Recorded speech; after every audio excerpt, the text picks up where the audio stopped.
Hello, YouTubers. Joe of Joe and Paul here again on February 14th, 2013. And no, it's not Valentine's Day. It's February 14th, 2013. Enough of this Valentine's Day nonsense. I get very, very tired of hearing about all that nonsense. And you know, every TV show, you know, not that I look at very many anymore since I've got the device. Every TV show always has these Valentine's Day episodes. Who cares? Give me a break. You've seen I've dispensed with the small animal on my face. I did it on Tuesday, the day before Ash Wednesday. My thinking is that if I shave my beard off before Ash Wednesday, then we're going to have 6 more weeks of winter. Very much like, you know, this whole Groundhog Day thing, which always seemed extremely counterintuitive to me. Maybe that was the joke we were supposed to appreciate. If not Valentine's, but if the Groundhog Day, you know, seeing the shadow, not seeing the shadow, going completely contrary to what you might expect in terms of weather patterns, is supposed to be funny, then I think saying there's going to be 6 more weeks of winter if I shave my beard off before Ash Wednesday is far funnier. In any case, this weekend's supposed to be cold, so we shall see. As indeed, you know, one could say we shall see about, well, after almost any proposition. Except, of course, one day, well, actually, no, that's not true. You know, actually, then one day we shall see clearly face to face. So, yes, indeed, we shall see. So, there we are. Today was a resupply day, very much like the space flight I detailed the other day up to the space station. I peregrinated over to Wal-Mart and laid in a series of, well, I hit the canned goods very heavily today. I did, you know, various kinds of beans. I did a lot of spaghetti and linguine, some Parmesan cheese, of course. I didn't buy bread because, you know, don't eat very much of it. Why take up space in the refrigerator with bread?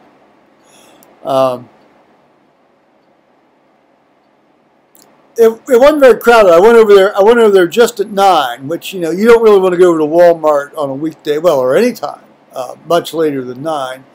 And you certainly don't want to go over there when the women are shoving these kids around in these big carts.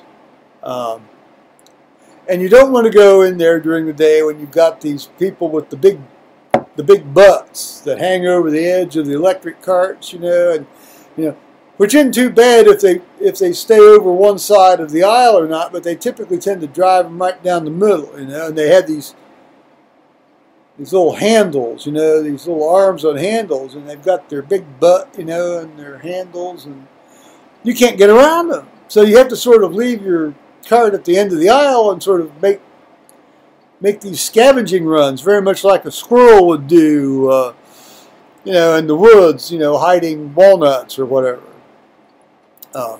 But I don't have to do it very often, so that's okay. I'll show you my well, 2 of my treasures.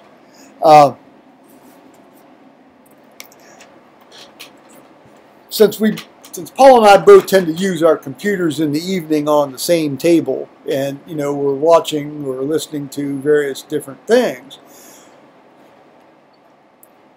it's inconvenient to have the sound on both machines. Now, I use headphones, so I can hear mine without him hearing mine. But well, yes, he has he has some of these earbud things he found at the hotel, and they work, but he doesn't like to do it because it crams the wax into the ears. You know, I mean, who wants? It's like a ramrod into a muzzle-loading cannon. You don't want to do that. So I got him some headphones, which are sort of like mine, but better because they lay flat. See, they swivel in and they lay flat. So maybe he'll use those, and then I can hear my stuff. Because, see, I can hear his stuff playing in the open, even though I have my headphones on. And that's very annoying. But I haven't said anything. But we'll see. Maybe he'll use these. So we'll see. And then the other thing I got, and this is very mundane, I know, but it's been a pet peeve of mine for a long time.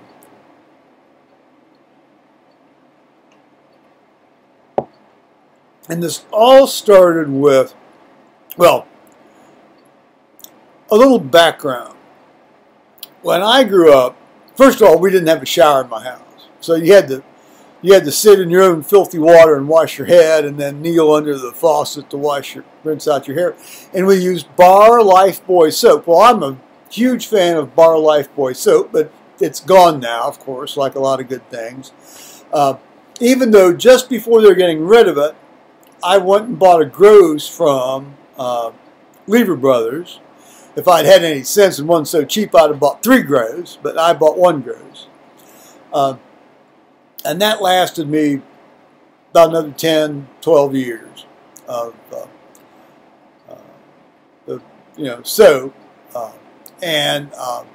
But we used bar soap in my hair. That's, when I went to college, used bar soap in my head. Now, the great thing about college was we had showers. First thing I did when I got to Ohio State was I went in and I took a 20-minute hot shower, and I thought I had died and gone to heaven. I really did. And you haven't seen me in a bathtub since then, but you've seen me under a lot of showers, I can assure you. So anyway, when as time passed, I thought, oh, there's shampoo out there. So I started using this product called Suave. Well, largely just because I like the name, Suave. And it didn't stink. It didn't have any odor in it. It didn't try to put a chemical in my hair to make it look all wonderful. It just cleaned my head and my hair. So, well, that went the way of the dodo, as a lot of this stuff does. So then I started using Ivory soap, because I wanted to parcel out my Lifebuoy.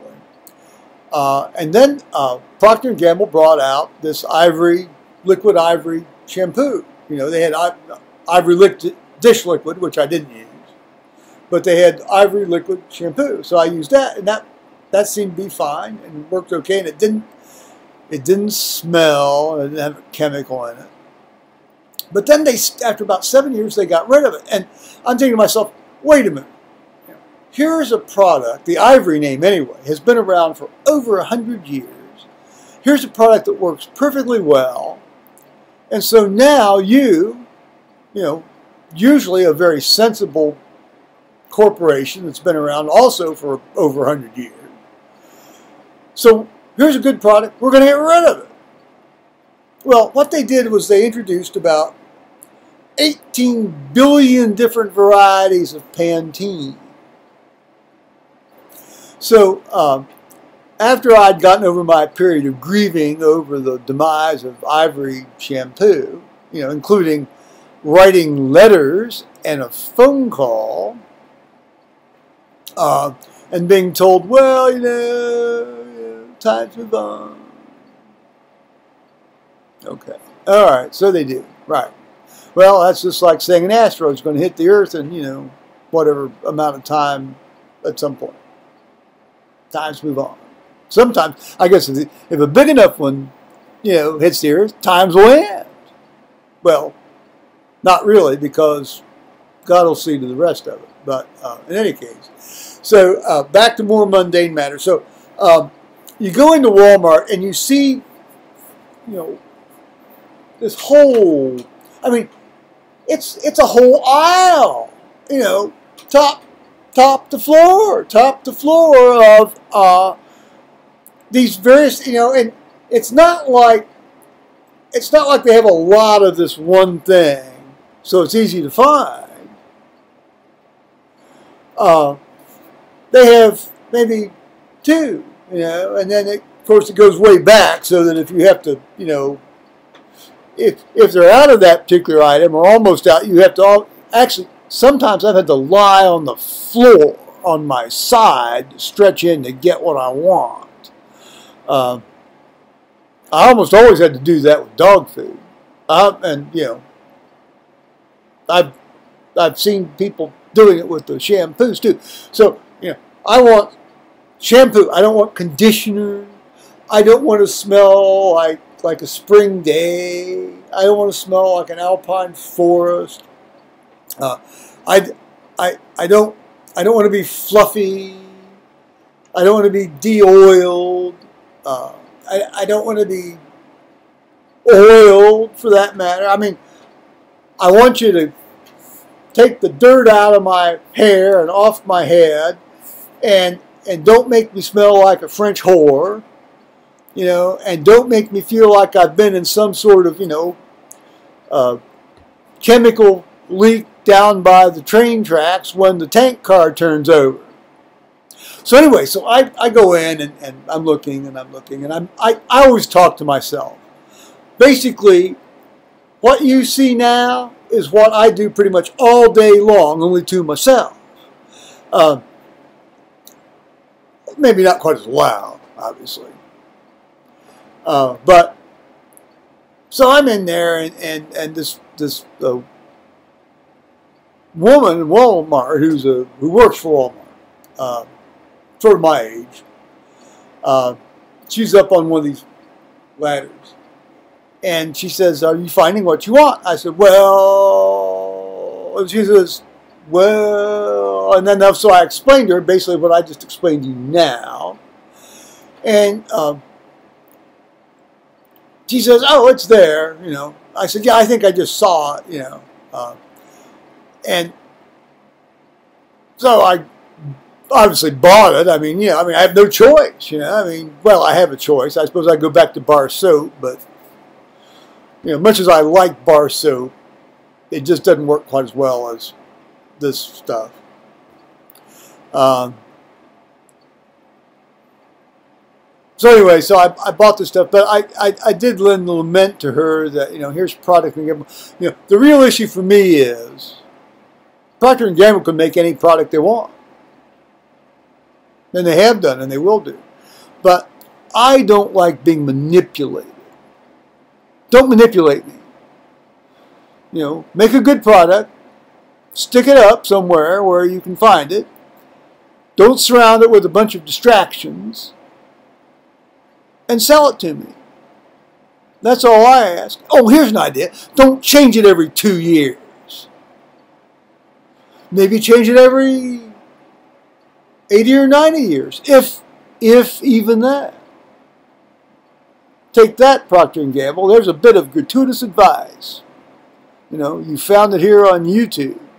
Now, okay, so I got home, and by the grace of God, I got home safe, and the house was safe, and everything was safe. And I always worry about that because, you know, you never know. You never know. So, got everything unloaded, and then I got, you know, contemplating about this thing that happened yesterday afternoon. I go to my email, and I get this email, and it's from this mutual fund company I use. Well, it purports to be from a mutual fund company I use.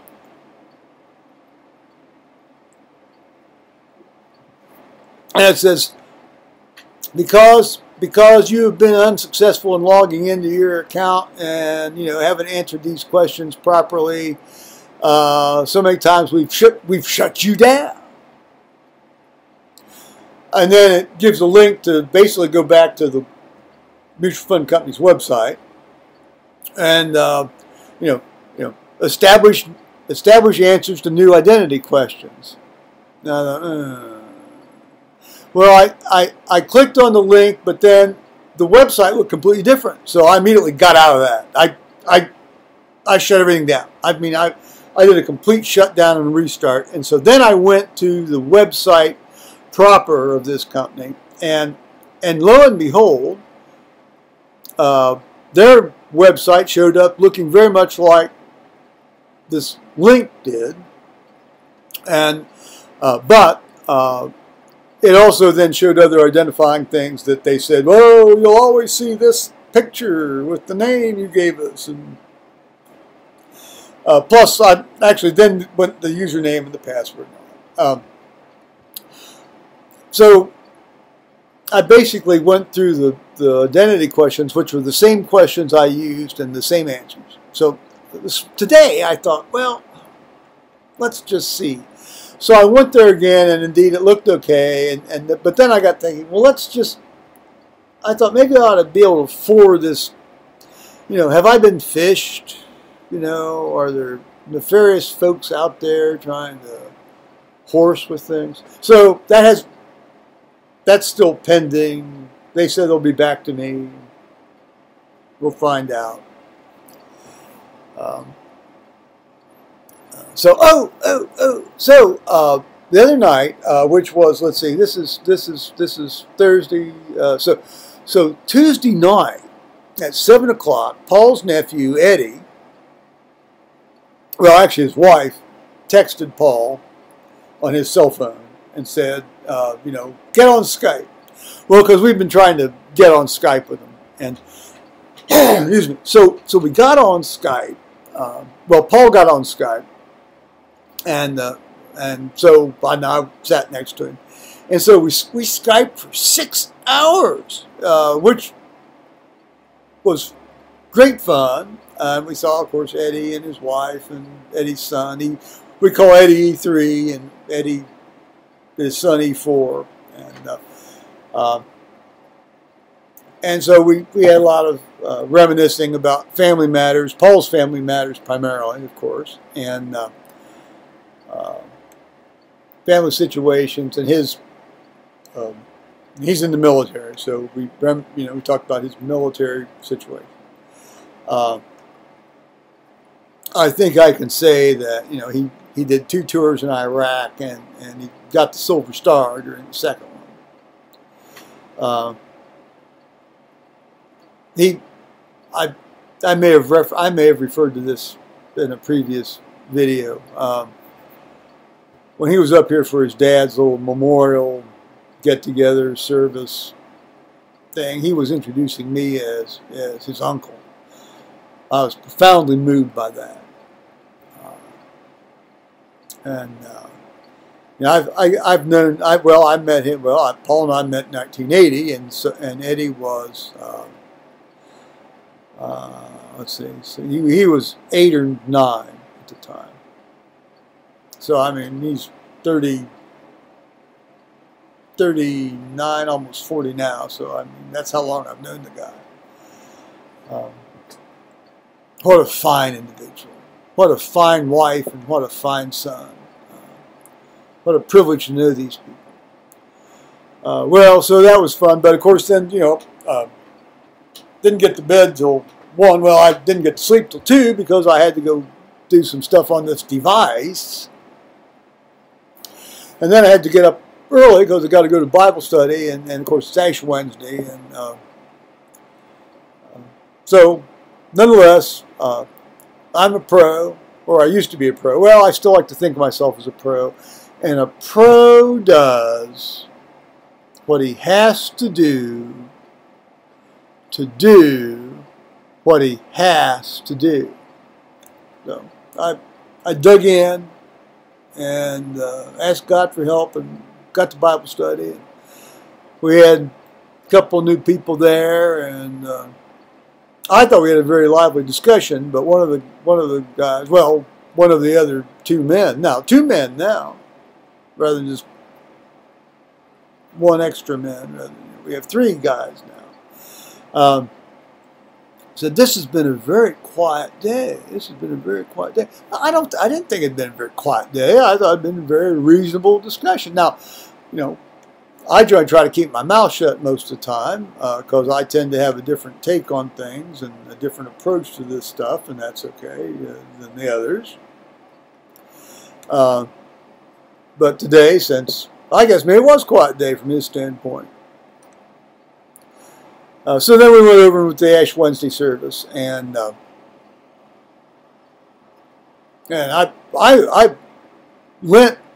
for me is my favorite liturgical season, outside of Holy Week and Easter Day proper, and the second Sunday after Easter, the Sunday after Easter, with the Thomas thing. So I didn't read. The seminary student read, and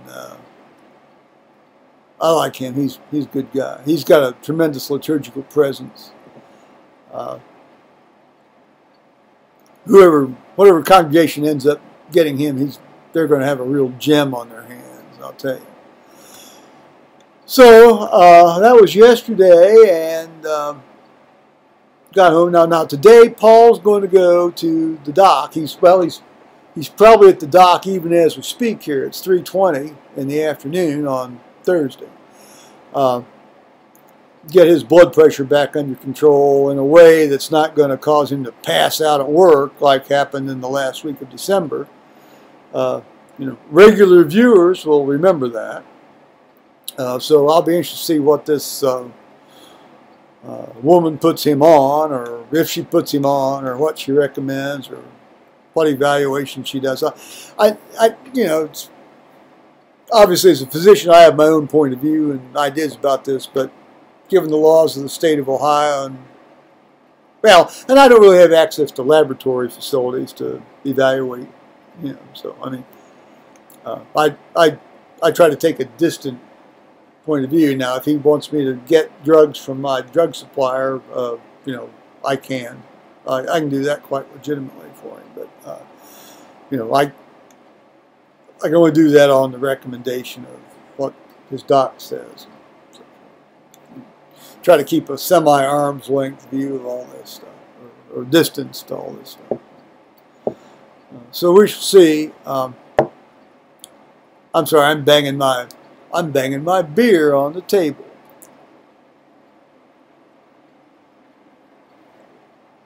So that's enough for today. I told you about the animal going off my face. Alrighty. Bye-bye now.